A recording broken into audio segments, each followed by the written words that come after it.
খুব দরকার আছে এবং ইনশাআল্লাহ আমি দেখতে পারি তারা কন্ট্রোল করতে পারবে। তো যা বলছিলাম আর কিছু কেন জানি কারো ক্লাস পরে জানি না, কারণটা বের করেছি। আপনাদের কাছে একটা অনুরোধ থাকবে, আমাদের অনেক বয়স হয়ে গেছে, আমাদের প্রত্যেকের বোঝা উচিত যখন কোন সম্মানিত লোক সম্মানিত জায়গায় সম্মানজনক কথা বলবে তখন তাকে গুরুত্ব দেওয়া।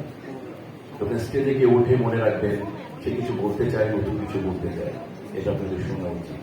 সেইটুকু অর্জন করেছে বিধায়টাই আপনারা শুনবেন, আর যদি না শুনেন তাহলে তার ভেতর থেকে নতুন কোনো কিছু তৈরি হবে না। আমি আজকের আমাদের অন্য সংগঠনের আহ্বায়ক যিনি হয়েছেন আমাদের হিরো হেলাল ভাইকে জানাই প্রাণ ঢালা অভিনন্দন, জোরে একটা হাত দেওয়া হবে।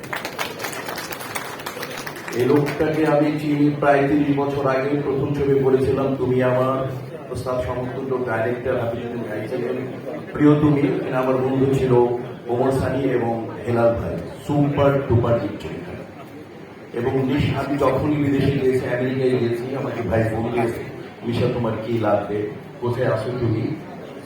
অদ্ভুত একটা নিঃস্বার্থপর মানুষ, ভালোবাসে সংস্কৃতি, ভালোবাসে নেতৃত্ব, সঠিক লোকের কাছে নেতৃত্ব দিয়েছে ইনশাআল্লাহ।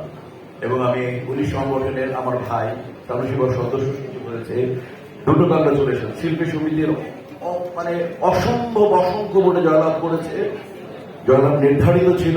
এবং ইনশাআল্লাহ আমি মনে করি আমাদের উনি সংগঠন এই আহ্বায়ক এবং এই সদস্য সচিব পদে দুজনকে নির্বাচিত করেছে, এটা আমাদের চলচ্চিত্র বেগবান করবে আমি বিশ্বাস করি। দেখেন।